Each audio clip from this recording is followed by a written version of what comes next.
Bismillahirrahmanirrahim. Assalamualaikum warahmatullahi wabarakatuh. Alhamdulillahi rabbil alamin.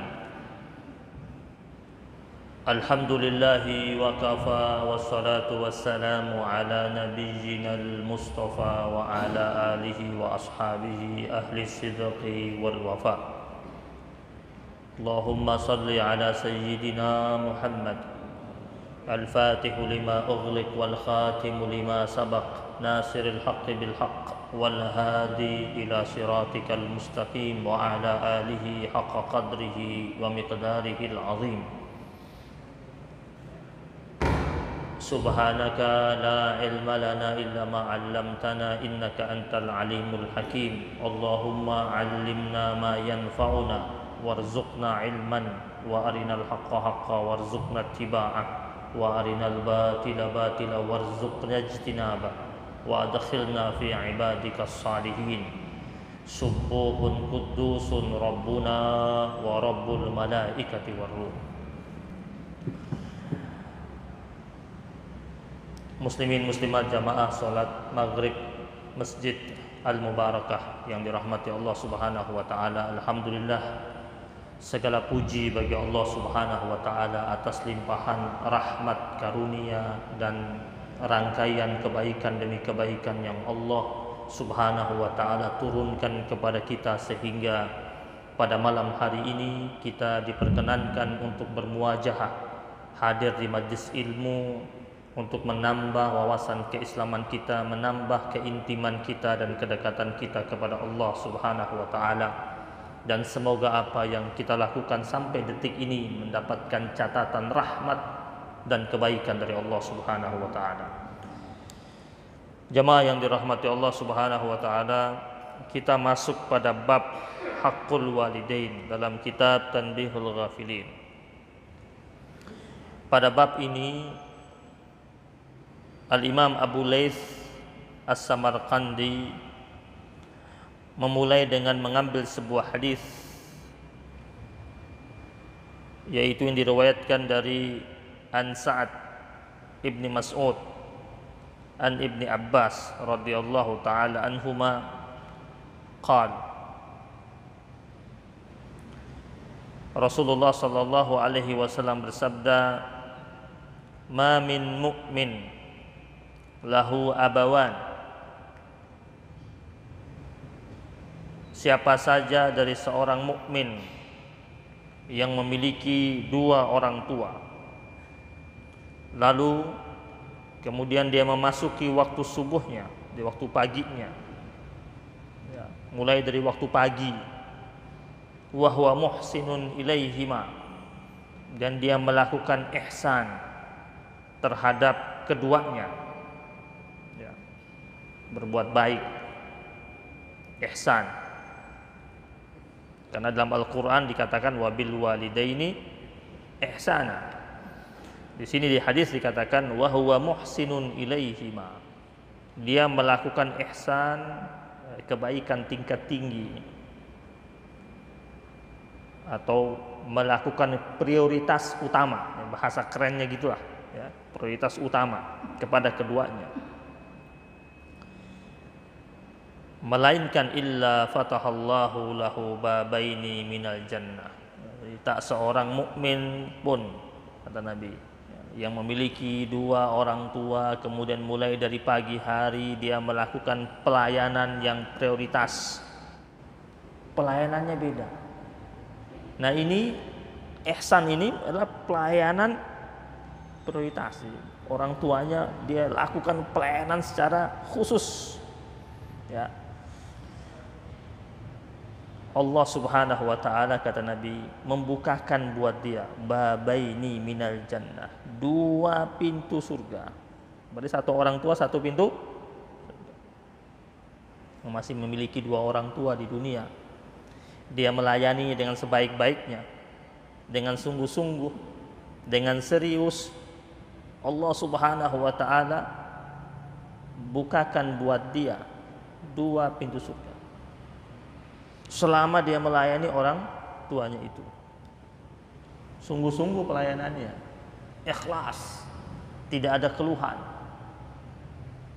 Nah, kita ngelayanin orang tua kita dengan pelayanan yang prioritas itu yang dapat kita, dan dapatnya nggak tanggung-tanggung dari Allah. Dibukakan 2 pintu surga, terbuka. Yang apa saja yang kita punya di dunia nggak ada apa-apanya jika disandingkan dengan pelayanan kita kepada kedua orang tua kita. Yang paham hadis ini itu ketika dia harus melayani orang tuanya, dia akan tinggalkan yang lainnya. Ya. Saya tidak tahu saya pernah ceritakan di sini atau belum. Ini ada kisah ini. Kisah nyata. Seorang anak muda, mungkin dia tidak tahu hadis ini, tapi dia tahu bahwasanya kalau dia bakti sama orang tuanya, keberkahan hidup duniawi dia itu terbuka. Itu pasti. Tapi kan ini kan hadis Nabi ini bukan hanya berkah dunia ini, berkah akhirat dia dapat. Ini pemuda ini, dia merantau ke Jakarta. Dia berasal dari desa di wilayah Sulawesi yang desanya sangat terpencil. Dia berangkat ke Jakarta merantau. Merantau.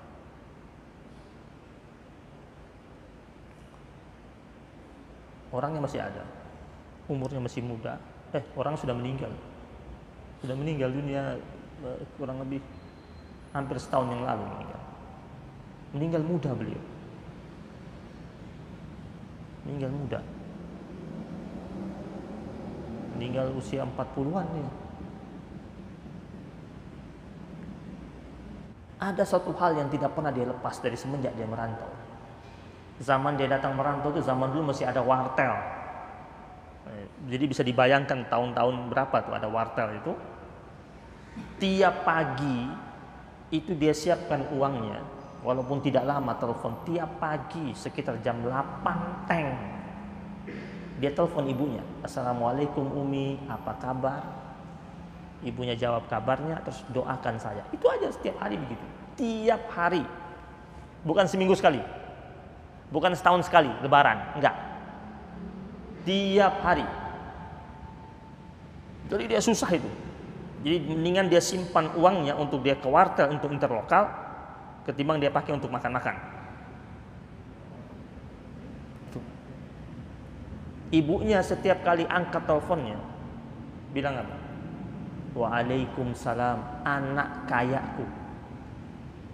Anak kayaku, pakai bahasa orang sana. Maksudnya anakku yang kaya. Kalau dia lagi melarat di sini, baru datang sebatang kara, luntang lantung. Ibunya bilang, anak kaya. Dan dia dengar itu terus diucapkan. Neneknya juga ketika angkat telepon juga pasti bilang cucu kayaku. Perlahan-lahan dia mulai berusaha sendiri, lepas dari keluarganya, rintis dari bawah. Singkat cerita sampai maju dia. Ketika dia maju, masih remaja dia, masih bujang, beli mobil. Ya namanya anak muda kan, pingin gaya, sudah punya penghasilan, beli mobil dia. Mobil dia cerita sama saya, beliau cerita langsung sama saya. Mobil yang pertama kali beli zaman itu, ingat mobil Timor lagi baru-baru keluar. Dia beli. Pakai. Dia undang ibunya datang ke Jakarta. Dia ajak jalan-jalan pakai mobil itu. Dia beli bukan langsung dia jalan-jalan sendiri, bawa ibunya naik mobilnya. Dia bawa jalan-jalan. Ibunya bilang, "Nak, saya senang kamu bisa beli mobil. Umi senang nih, mobil bagus nih." Dia ketawa, ditirin ibunya. Berapa saat kemudian ibunya pulang ke kampung halamannya. Setelah ibunya pulang sampai di kampung halamannya, itu mobil dia paket. Kirim pakai ekspedisi laut ke kampung, buat ibunya pakai. Dia naik angkot. Ya, ini yang bisa dikatakan nggak banyak yang berani begini. Tapi itu dia lakukan itu. Dia paketin. Dia bilang sama saya kembali naik angkot. Tapi apa yang terjadi? Berapa bulan kemudian dia kembali bisa beli mobil baru yang harganya 3-4 kali lipat daripada mobil yang dia beli sebelumnya, yang dia kasih ibunya. Kontan itu Allah ganti itu. Kontan. Dia bilang saya tidak pernah. Ibu saya telepon bilang minta apa, saya bilang nggak ada. Walaupun itu lagi nggak ada sama saya langsung bilang siap ada. Dan ujung-ujungnya pasti ada. Dia anak yatim. Dia datang merantau tuh ayahnya sudah lama meninggal dunia. Ya. Dia ibunya bangga sama dia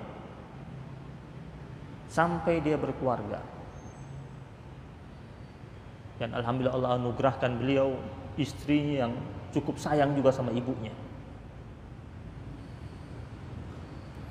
Dia bilang sama saya, tidak ada gedung yang saya beli. Gedung, bukan hanya sekedar rumah. Kalau rumah banyak yang dia beli. Dia bilang tidak ada gedung dan rumah yang saya beli kecuali setelah selesai transaksi saya datangkan ibu saya kakinya pertama kali injak itu gedung, baru saya masuk. Saya tidak jalan-jalan ke luar negeri keliling Eropa kecuali paspor ibu saya bersama saya.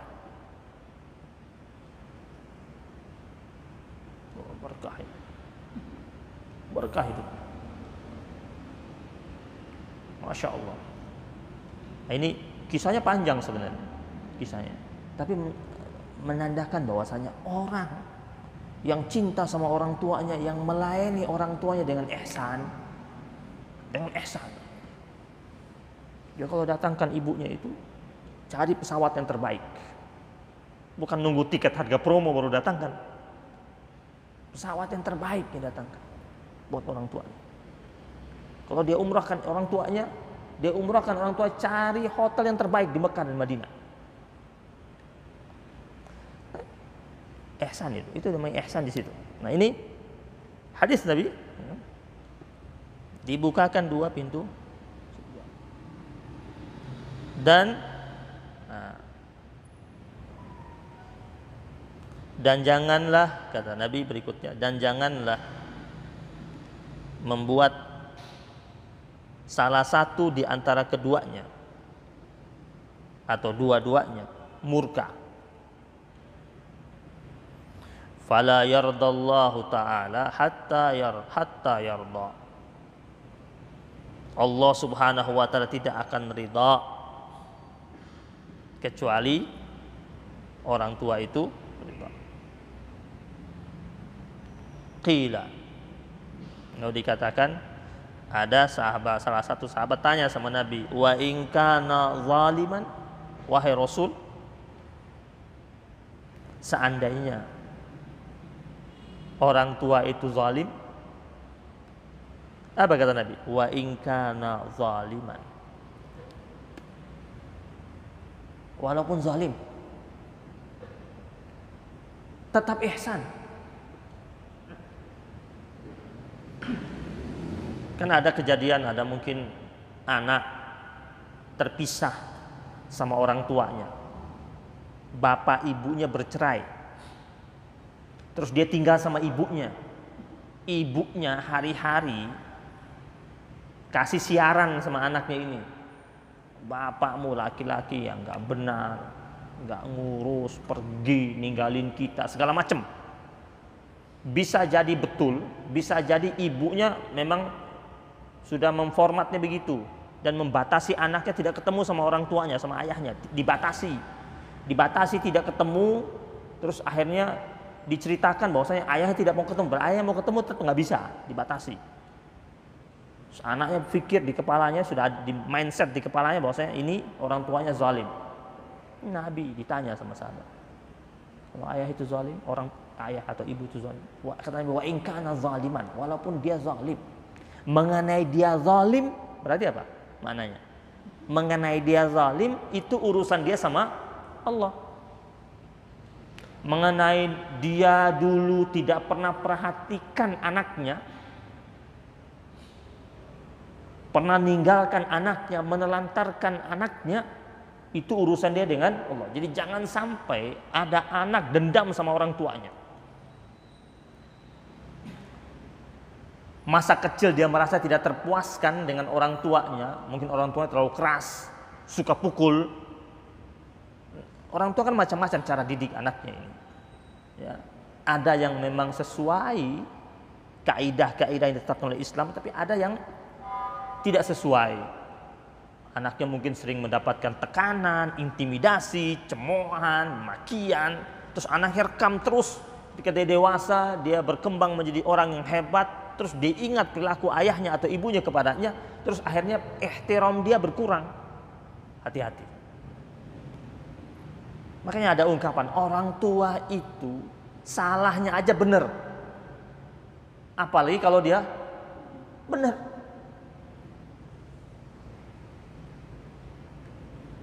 Ini Nabi ditanya, wa in kana zaliman. Walaupun dia zalim, kata Nabi. Dosa dia, urusan dia sama Allah, dosa. Tapi anak, orang tua kafir saja kita tetap layanin. Kafir itu zalim enggak? Inna syirka la zulmun azim. Kezaliman yang paling besar apa? Syirik. Kezaliman yang paling besar itu ketika orang itu menduakan Allah. Dia sedang zalim tuh. Zalim banget dia. Dia menyekutukan Allah Subhanahu wa taala. Menistakan kesucian dan kehormatan Allah Subhanahu wa taala. Nah, orang tua yang musyrik saja kita tetap berlaku ihsan. Bahkan disuruh untuk mempergaulilah dengan dia di dunia dengan cara yang ma'rufah. Dengan cara yang ma'ruf. Pelayanannya. Dia butuh untuk urusan dunia, kita layani dia. Butuh rumah, kita berikan tempat tinggal. Butuh uang, kita kasih uang. Dia sakit, kita obati dia. Walaupun dia musyrik.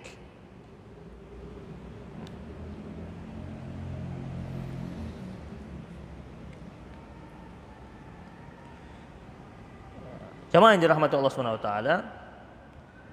Lalu ada lanjutan hadis berikutnya, dikatakan ada ziyadah hadis khabar secara marfu'an, ada tambahan dikatakan kalau orang tersebut melakukan keburukan fatahallahu lahu babaini minan nar. Kalau dia dalam pelayanannya, perbuatannya kepada orang tuanya banyak keburukannya, banyak kejelekannya, maka Allah Subhanahu wa taala akan bukakan pintu neraka buatnya. Ya. Bayangkan itu. Jemaah yang dirahmati Allah Subhanahu wa taala, bakti kepada kedua orang tua dalam Al-Qur'an jelas sekali. Di mana Allah Subhanahu wa taala berfirman dalam surat Al-Isra ayat 23. Wa qada rabbuka alla ta'budu illa iyyahu wa bil walidaini ihsana. Dan Tuhanmu telah memerintahkan supaya kamu jangan menyembah selain Dia. Kata wa qada adalah suatu ketetapan yang final dari Allah Subhanahu wa taala dan tidak bisa ditawar-tawar. Bahwasanya tidak boleh menyembah kecuali Dia, Allah Subhanahu wa taala.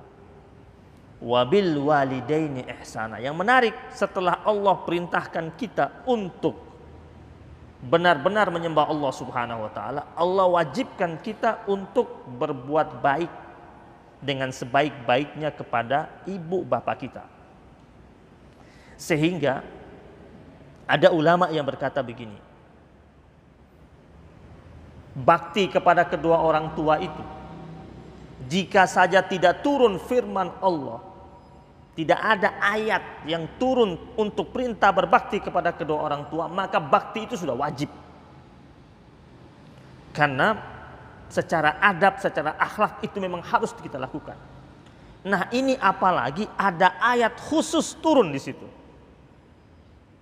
Maka kewajibannya jangan pernah dianggap sepele.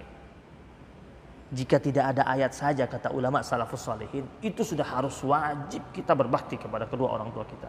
Apalagi sampai turun ayat yang dikaitkan dengan pengesaan kepada Allah, setelah itu diikuti dengan apa? Wabil walidaini ihsan.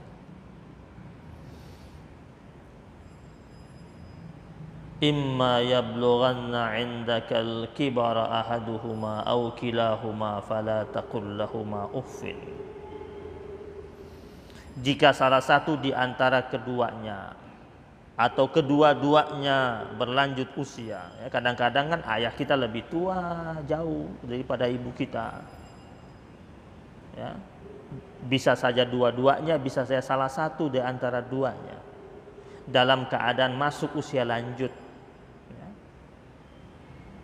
Fala taqul lahumā uffin, janganlah kalian sekali-kali mengatakan kepada keduanya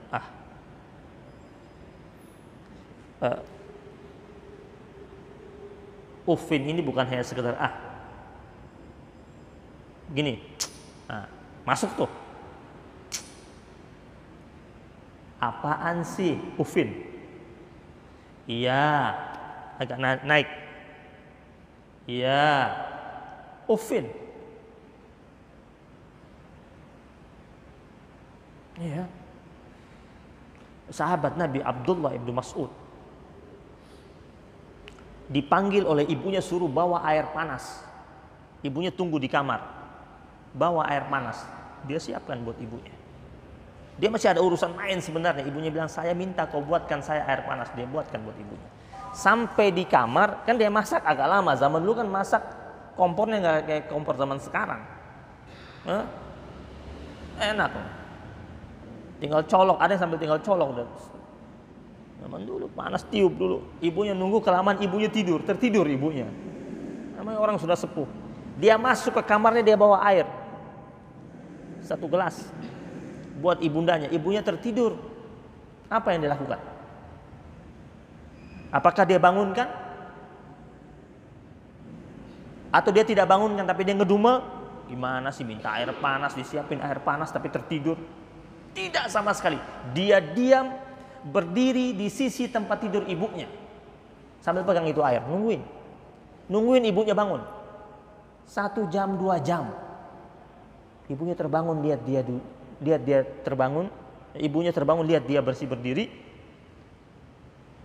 Ibunya tanya, dan dia diam aja, lihat dia tatap ibunya dengan tatapan yang benar-benar teduh, nggak ada rona kemarahan di muka, nggak ada sama sekali. Ibunya tanya, nak, apa yang kamu lakukan? Kan ibu pesan saya air.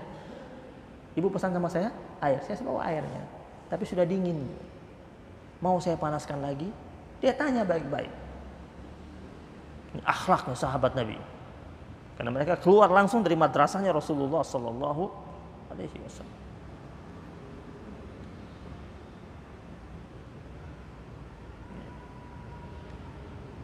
Ada lagi salah dikisahkan betapa ada salah seorang tabi'in, itu dia kalau duduk makan tidak pernah satu meja sama ibunya. Tidak pernah satu meja sama ibunya. Ditanya, kau ini, kita kenal engkau ini orang paling hormat sama orang tua, paling sayang sama ibumu, suka servis ibumu. Tapi kenapa engkau tidak pernah duduk satu meja makan sama ibumu? Ibumu itu harusnya engkau dampingin dong. Katanya anak berbakti, duduk, temanin dong. Dia bilang, iya memang benar, saya tidak duduk satu meja makan sama ibu saya. Ditanya kenapa? Dia bilang, kalian tahu, kalau saya duduk satu meja makan sama ibu saya, dan ada jenis menu makanan yang ibu saya pingin, dia pingin menu tersebut. Terus dia lihat saya di depan dia, dan menu makanan yang ibu saya pingin itu, saya juga pingin. Dan ibu saya tahu, ini anak saya suka menu itu. Ya. Ada menu makanan di depan, tahu kita suka. Nah, kita anaknya dia tahu kita suka. Dan saya khawatir kalau saya duduk satu meja makan sama ibu saya, ada menu makanan memang kesukaan saya dan ibu saya tahu, saya khawatir ibu saya nggak jadi ambil.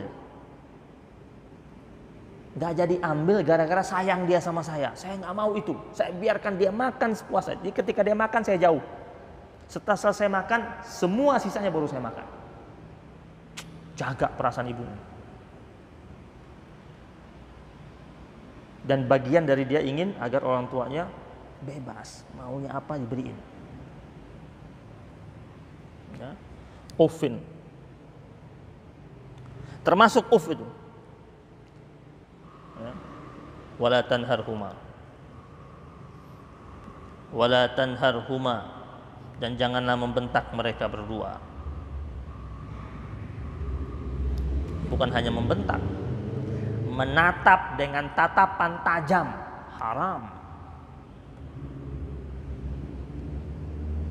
Ini kan ada anak ditegur sama orang tuanya itu, dia nggak jawab, saya takut dosa. Tapi matanya tajam ke orang tuanya, dosa. Melengos dosa, ngedumel dosa, banting pintu. Ya, wala tanharhuma wa qul lahuma qaulan karima. Yang Allah suruh sama kita apa? Ucapkanlah kepada mereka berdua qaulan karima. Maka anak yang berbakti adalah anak yang setiap saat dia ketemu orang tuanya semua ucapannya mulia. Dia tidak menceritakan kesulitan hidupnya di hadapan orang tuanya. Orang tuanya sudah berat hidupnya membesarkan dia sebenarnya. Lalu kenapa sekarang setelah dia dewasa, dia datang lagi ke orang tuanya menceritakan beban hidupnya. Sehingga orang tuanya dibebani dengan pikiran tentang kesulitan-kesulitannya. Allah suruh apa? Qaulan karima. Qaulan karima ceritakan yang baik-baik, yang bagus-bagus. Masalah jangan dibawa ke orang tua. Yang ada masalah orang tua yang kita selesaikan, bukan kita bebani orang tua kita dengan banyak masalah. Berapa banyak orang tua jatuh sakit gara-gara mikirin anaknya? Iya. Mikirin anaknya. Durhaka tuh anak itu, orang tua jatuh sakit gara-gara mikirin dia. Maka yang harus kita, ketika kita berkunjung ke orang tua kita, yang kita bawa yang mulia-mulia. Ya. Yang tidak mulia tidak usah dibawa. Simpan sendiri, pecahkan sendiri.